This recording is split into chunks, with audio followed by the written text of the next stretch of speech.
arrebatamento, assim como a segunda vinda de Cristo e todo o seu reinado, são coisas que obviamente ainda não aconteceram na história da saga da redenção, que é como eu gosto de chamar as escrituras. E é por isso que no vídeo de hoje vamos justamente falar sobre esse evento, o arrebatamento, o evento mais aguardado por todos os cristãos e todos os debates que envolvem ele. Seja bem-vindo a mais um vídeo. O ditoso momento em que todos os mortos que acreditaram em Cristo ressuscitarão, terão seus corpos, almas e espíritos unidos e glorificados e se unirão ao Senhor nos ares, assim como aqueles que estiverem vivos terão seus corpos transformados e glorificados e se unirão ao Senhor, é o que se chama de arrebatamento.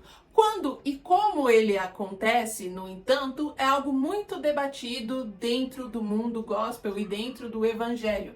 E é isso que chamamos os diferentes conceitos de interpretações da escatologia ou do apocalipse, que tornam o estudo dos últimos dias ou dos últimos eventos um pouco mais complicado para algumas pessoas.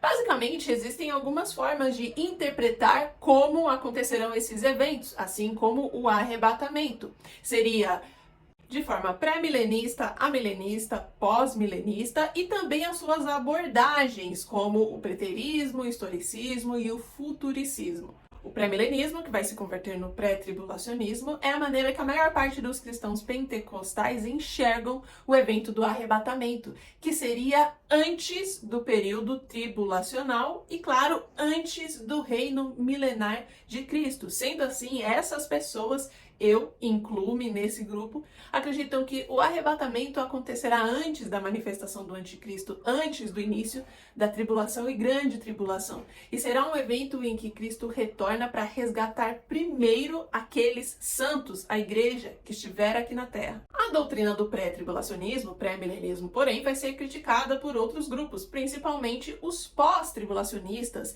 que costumam compor uma boa parcela aí dos cristãos reformados, dos cristãos presbiterianos. Eles têm a crença de que Cristo, a partir do momento que ressuscitou, já reina, então o milênio já se faz presente, e o arrebatamento acontecerá somente no final dos 7 anos, ou seja, a igreja, todas as pessoas que creem em Cristo, passarão pela tribulação, pela grande tribulação, por todo o reinado do anticristo, marca da besta, e somente será reunida ao Senhor no final desse evento, quando Cristo retorna para a batalha do Armagedon. Esse é um grupo que critica bastante o pré-milenismo, o pré-tribulacionismo, porque eles interpretam que os cristãos que acreditam, então, nessa visão pré-milenista, enxergaram a Bíblia de uma forma a crer que Deus não quer que nós soframos, ou que Deus nunca permite sofrimento, ou ainda como se essa doutrina do arrebatamento antes da tribulação fosse uma forma fácil de se obter a salvação, e eles também enxergam como antibíblico esse tipo de interpretação. Alguns dizem, inclusive, que ela é moderna, que os primeiros cristãos ou a igreja primitiva não tinha essa crença. Muito pelo contrário, porém, o que acontece é que nos primeiros 3 séculos da igreja, os cristãos eram sim, em sua maioria, pré-milenistas. Acontece que a igreja foi perseguida por mais de 10 imperadores diferentes, sendo que dentre eles Domiciano e Diocleciano são alguns dos que se destacam. E para os cristãos dessa época, eles enxergavam inclusive esses governantes, esses homens abomináveis, como uma figura de anticristo. Só que, em determinado momento, o Império Romano adotou o cristianismo como sua religião oficial, logo, os cristãos deixaram de ser perseguidos. É a partir desse momento que esse método de interpretação, até então majoritariamente pré-milenista ou pré-tribulacionista, muda e os cristãos passam a se identificar com outras formas de enxergar as escrituras. É aí que entra o pós-tribulacionismo. Portanto, o pré-milenismo, o pré-tribulacionismo não é uma doutrina ou uma interpretação moderna, como muitos alegam. Há também um grupo chamado de midi ou mesotribulacionistas que acreditam que o arrebatamento da igreja ocorrerá no meio, ou seja, a igreja passa pelos 3 anos e meio da tribulação, é arrebatada e não passa pelos 3 anos e meio finais, que seria a grande tribulação. Agora, outro ponto importante ainda sobre essas dificuldades de interpretação são os métodos de abordagem. E existe basicamente 3. O preterismo, que nasceu no século XVI, e para eles o Apocalipse já se cumpriu, justamente pelo motivo de perseguição aos cristãos, a tantos cristãos que morreram como mártires e que eram vítimas do governo de homens abomináveis, uma vez cessada toda essa fase, eles tenderam a acreditar que o Apocalipse já não é algo atual. O outro método de abordagem é o historicismo. Para eles, o Apocalipse é uma metáfora e não diz a respeito de coisas ou acontecimentos que viriam no futuro. Eles creem, por exemplo, que o Papa é a figura da besta e que toda a Igreja Católica, por exemplo, seria o sistema do anticristo. Por último, o historicismo é a abordagem que enxerga o Apocalipse como o evento, como as coisas que ainda acontecerão e que certamente acontecerão da forma como elas são descritas. Essa é a abordagem utilizada principalmente pelos pentecostais. Eu, porém, tenho a convicção de que o arrebatamento será antes da tribulação. Sou, sim, pré-tribulacionista. Cristo está voltando e ele sempre esteve voltando para os seus, desde o momento em que ressuscitou. Apesar de que vivemos o princípio das dores também, desde a sua morte, nunca esteve tão claro que nos aproximamos desse grande dia do Senhor, já que, diferente de qualquer terremoto, guerra, rumor de guerra, fome, que acontece hoje, como já aconteceram várias vezes na história da humanidade, hoje, especificamente, é que estamos muito próximos da unificação de um governo global de somente uma moeda, de uma interligação global através da internet, em que um evento é possível de ser assistido simultaneamente por todo o globo. E essas são características muito importantes dentro do Apocalipse, quando vai falar que haverá duas testemunhas que pregarão durante o período tribulacional, elas serão mortas, todos vão aplaudir. Como é que um tipo de evento desse pode acontecer e todas as pessoas do mundo ao mesmo tempo saberem e celebrarem, se não através de uma conexão como a internet, em que é possível você assistir a uma transmissão ou um evento, dentre outras coisas. O fato é, Cristo está voltando e eu creio que a igreja será arrebatada. Mas olhando especificamente para as evidências que as escrituras dão para isso, e esse é um ponto importante, não há nenhum versículo da Bíblia que fale claramente que o arrebatamento será antes, durante ou depois do período tribulacional, porque se houvesse, não teriam tantas discussões, métodos de interpretar e métodos de abordar a doutrina da escatologia. Bom, vamos nos voltar então para as escrituras, ver o que o próprio texto tem a dizer e daí eu vou te mostrar as evidências do arrebatamento pré-tribulacional. Não de uma forma a forçar o texto a algo que eu acredito ou estou tendendo a acreditar, senão de fato a interpretá-lo de uma maneira lógica e eu acredito que de forma clara que Cristo nos deixou para entender esses acontecimentos. Primeiro de tudo, o primeiro indício de que a igreja será arrebatada antes do período tribulacional. Quando nós vamos ao livro de Apocalipse, a igreja é mencionada nesse livro somente até o capítulo 3.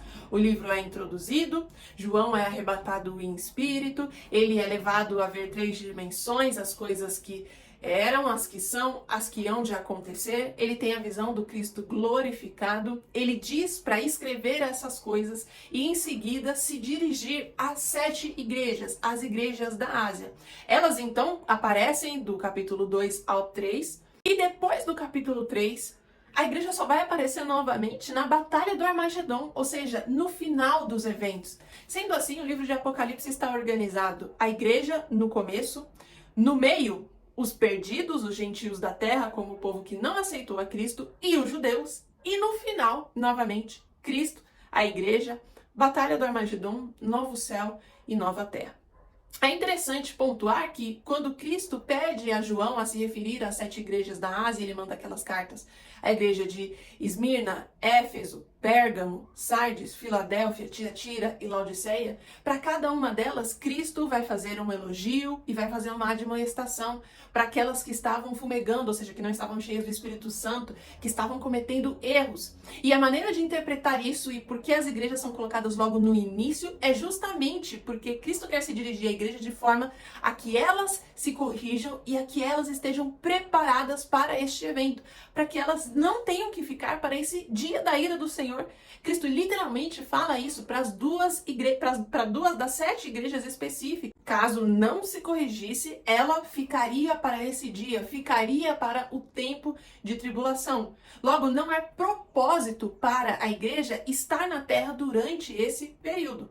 Apesar disso, não é fácil. Então, já interpretando essas cartas, a todas as recomendações, as ordens que Cristo, ele mesmo faz a essas igrejas, as correções, os elogios às duas únicas igrejas que estão cheias do Espírito Santo, têm uma porta aberta no céu, não passarão pela segunda morte, Filadélfia e Esmirna. Demonstram que não é porque existe a igreja, não é porque fazemos parte de uma igreja, nos confessamos cristãos, que logo seremos arrebatados. Existe uma comunhão com Deus necessária e que se traduz na nossa fé e no nosso comportamento essencial e que nos torna elegíveis para sermos arrebatados. Do contrário, ficaremos aqui. É por isso que logo no início do Apocalipse, Deus vai se dirigir a essas igrejas, para que aquelas que estejam cometendo erros possam arrepender-se a fim de que sejam arrebatadas e não fiquem aqui. Logo depois de se dirigir às igrejas, não aparece mais igreja no Apocalipse, senão já somente no final do livro,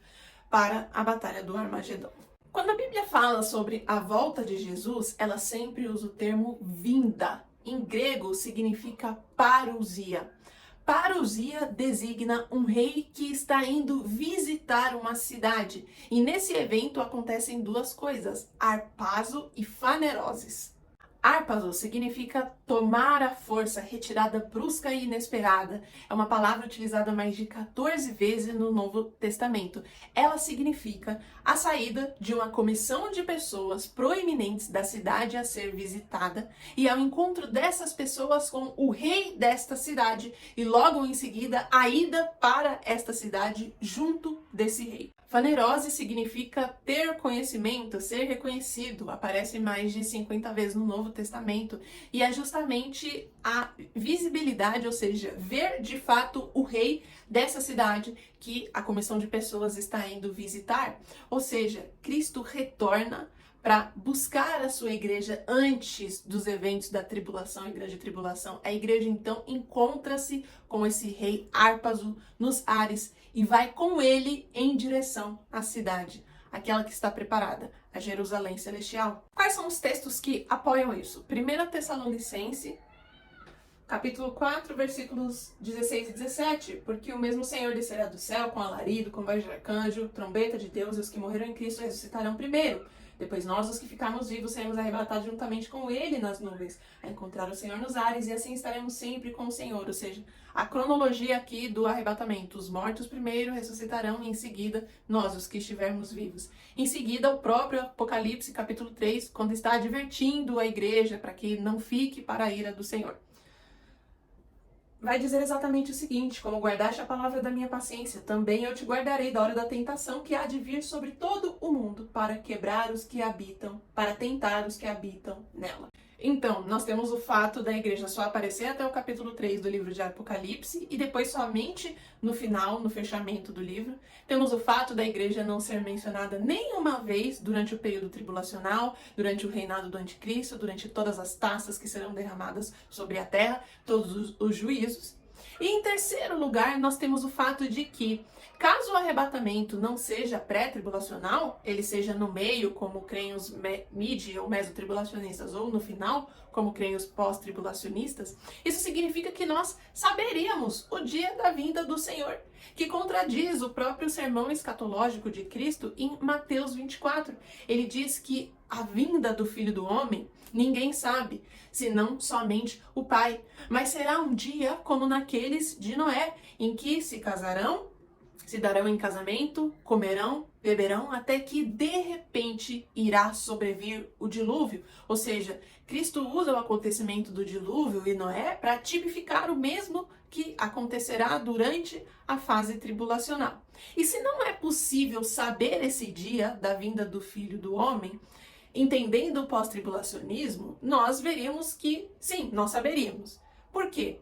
Ocorre, então, o governo do anticristo. Ele assume como presidente ou como governante global, inicia-se a tribulação e depois a grande tribulação.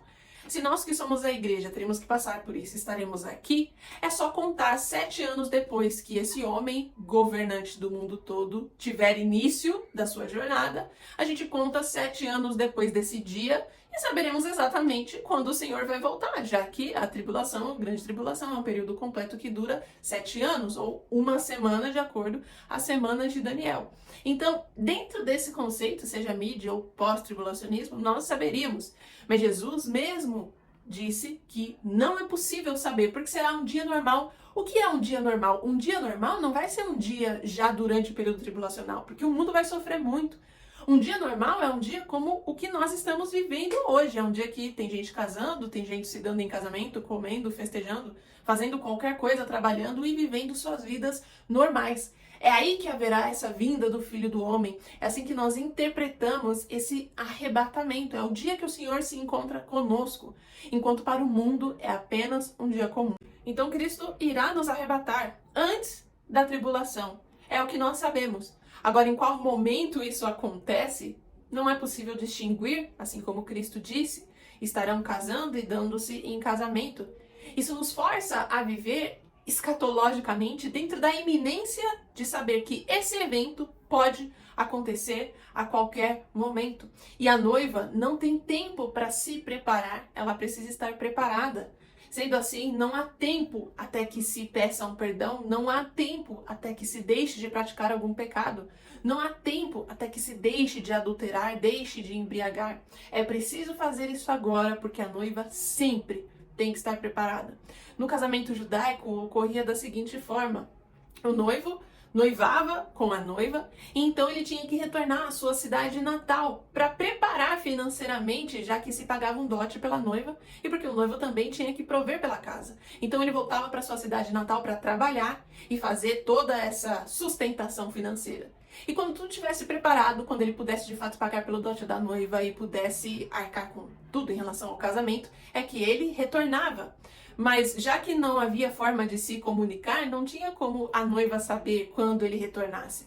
Então, logo ele retornasse, ali já tinha que acontecer o casamento. É por isso que a noiva tinha que estar o tempo todo preparada para essa recepção. É por isso que existe a parábola das 10 virgens que Cristo contou, porque a noiva precisa estar preparada e ela tem algumas virgens, algumas damas de honra que a ajudam, iluminando o caminho até o noivo. Cristo está voltando. Você está preparado? Você crê? Espero que você tenha gostado desse vídeo, compartilhe com alguém e principalmente eu te vejo na próxima.